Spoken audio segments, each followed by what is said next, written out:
नमस्ते भाई और बहनों, कैसे हैं आप। आज हम लोग नरेटिव की नई video series Bharat talks with Arushi के 5वें एपिसोड में पहुंच चुके हैं। पिछली बार मोक्षदा एकादशी को हमने बात की थी आयुर्वेद के बारे में, पर अभी भी बहुत कुछ जानना बाकी है। तो आज पुत्रदा एकादशी को हम लेके आए हैं आयुर्वेद के बारे में दूसरा वीडियो, जिसमें हम लोग आयुर्वेद के बारे में और भी कुछ जानेंगे। तो चलिए, इससे पहले कि हम शुरू करें, हम लोग पुत्रदा एकादशी के बारे में जान लेते हैं। पौष शुक्ल एकादशी या पुत्रदा एकादशी हिंदू कैलेंडर के 10वें महीने की शुक्ल पक्ष की एकादशी है। पुत्र का मतलब होता है संतान, तो पुत्रदा एकादशी का मतलब हुआ पुत्र देने वाली एकादशी। इससे जुड़ी एक दिलचस्प कहानी है। भद्रावती के राजा सुकेतुमान निसंतान थे, उन्हें कोई संतान नहीं थी। तो एक बार विश्वदेवों ने साधुओं के रूप में उन्हें इस दिन व्रत रखने को कहा। बाद में जब उन्हें पुत्र हुआ, तब से इस एकादशी को पुत्रदा एकादशी के नाम से जाना जाने लगा। भारत में आयुर्वेद, क्या आपको याद है कि हमने पिछली बार क्या जाना था? भारत में आयुर्वेद के बारे में बात करते समय हमने भारत में मेडिकल साइंस की ब्रीफ हिस्ट्री और डेवलपमेंट के साथ साथ मेडिकल साइंस की 3 मेजर ब्रांचेस और 8 सब्जेक्ट एरियाज पर भी बात की थी। हमने बृहत्त्रयी के बारे में भी बात की थी, यानी कि 3 मेजर या all time great text books of medical science. ये थे चरक संहिता, सुश्रुत संहिता और अष्टांग हृदय। और आज हम लोग बात करने वाले हैं लघुत्रयी के बारे में, यानी कि मेडिवल एरा में सिंपल लैंग्वेज में मेडिकल साइंस को एक्सप्लेन करने वाले इन 3 ग्रंथों के बारे में।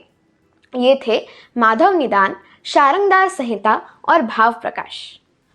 माधव निदान, इसे 7th सेंचुरी CE में माधवकर ने लिखा है और निदान का अर्थ होता है डायग्नोसिस। माधवकर ने इसे रोग विनाश्य के नाम से भी कहा है। तो इन दोनों बातों से आपको ये अंदाजा तो लग ही गया होगा कि इस टेक्स्ट में बेसिकली डायग्नोसिस के बारे में बात की है। इसमें मेडिकल साइंसेस की 8 ब्रांचेस पर, जैसे कि gynaecology, paediatrics, toxicology, ENT etcetera के डायग्नोसिस पर डिटेल में बताया गया है।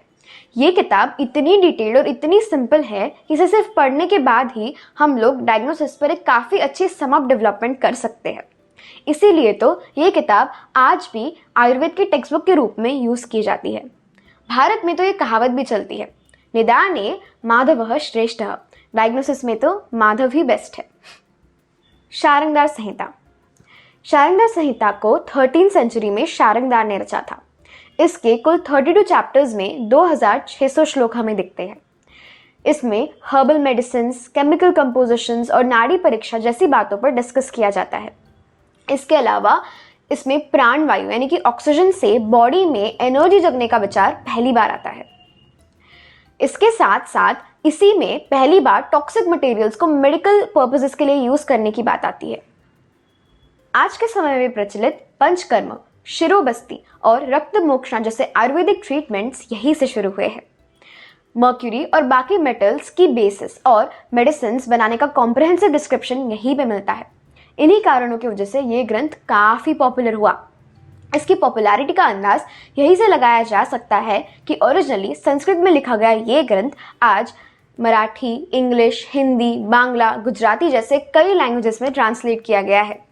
भाव प्रकाश, 16th सेंचुरी में लिखा गया ये ग्रंथ भाव मिश्रा ने लिखा था। ये ग्रंथ आयुर्वेद का सबसे पॉपुलर और कॉम्प्रिहेंसिव ग्रंथ है। यहाँ तक कि 40 से 50 वर्ष पहले चिकित्सक इसे पढ़कर ही इलाज कर पाते थे। ये ग्रंथ सबसे बाद में लिखा गया ग्रंथ है और जब ये लिखा गया था तब तक यूरोपियंस और उनके साथ वहाँ होने वाली बीमारियाँ भारत पहुँच चुकी थी। इसीलिए इस ग्रंथ में काफ़ी सारे नई बीमारियाँ और उनके क्योर के बारे में भी बताया गया है।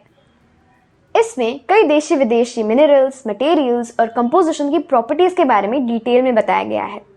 और अगर आप आज आपके घर में के कोई भी आयुर्वेद की मेडिसिन के लेबल को चेक करेंगे तो उसका कंपोजिशन मोस्ट प्रोबेबली इसी ग्रंथ से लिया गया होगा।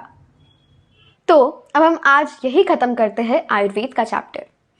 पर सच तो ये है कि एक्चुअली आयुर्वेद अभी तक ख़त्म नहीं हुआ है। अभी भी जब हम इन ग्रंथों को पढ़ते हैं हमें नई नई चीज़ें सीखने को मिलती है। वो कहते हैं ना कि ज्ञान कभी ख़त्म नहीं होता। पूरे देश में अब जल्द ही दिवाली मनाई जाएगी क्योंकि श्री राम जो आ रहे हैं। तो क्यों ना आज हम अयोध्या में बन रहे श्री राम के मंदिर पर और उससे हमें क्या सीखने मिलता है उस पर बात करें। 450 वर्षों तक के संघर्ष के बाद हमें इस पावन धरती पर श्री राम के जन्मभूमि पर श्री राम का ही मंदिर बनाने का मौका मिल रहा है। ये मंदिर कोई साधारण मंदिर नहीं है, ये पूरे देश को जोड़ने का एक माध्यम है। गरीब से लेकर अमीर तक, छोटा बड़ा, इन सभी भेदों को अनदेखा कर कर इस मंदिर को बनाया जा रहा है। तो क्यों ना इस मंदिर को मनाने के साथ साथ इसके विचारों को समझने की हम कोशिश करें। क्यों ना हम श्री राम के विचारों को टुडे एंड फॉरएवर जीवित रखें। श्री राम से हमें सेल्फ डिसिप्लिन सीखने मिलता है। वो अपनी लिमिट्स खुद बनाते थे और कोई कितना ही क्यों ना बोले अपने धर्म और आचरण पर चलते थे। मस्कुलाइन एनर्जी एक मॉडर्न कॉन्सेप्ट के एग्जाम्पल श्री राम है। स्ट्रक्चर और रूल्स पर चलना, ध्यान, स्पष्टता, शुद्धता, अनुशासन, विनय, ध्येय और आदर कुछ ऐसे गुण है जो उनकी पर्सनालिटी को डिस्क्राइब करते हैं। श्री राम को समझने पर ही हम अपने आप को शुद्ध कर पाएंगे और इसमें हम सभी के अलग अलग पर्सपेक्टिव्स हो सकते हैं। तो दोस्तों, क्यों ना इस बार हम श्री राम को पूजने के साथ साथ उन्हें समझने की भी कोशिश करें। जरूर सोचना और इस श्री राम महोत्सव में अपना ये योगदान जरूर देना। मैं आपसे मिलूंगी अगले महीने। अगले एकादशी को हम लोग बात करने वाले हैं पुरातन शिक्षा पद्धति के बारे में। तो तब तक अपने और अपने देश का ख्याल रखें और इस श्री राम महोत्सव को धूमधाम से मनाएं। जय हिंद, वंदे मातरम। नमस्ते भाई।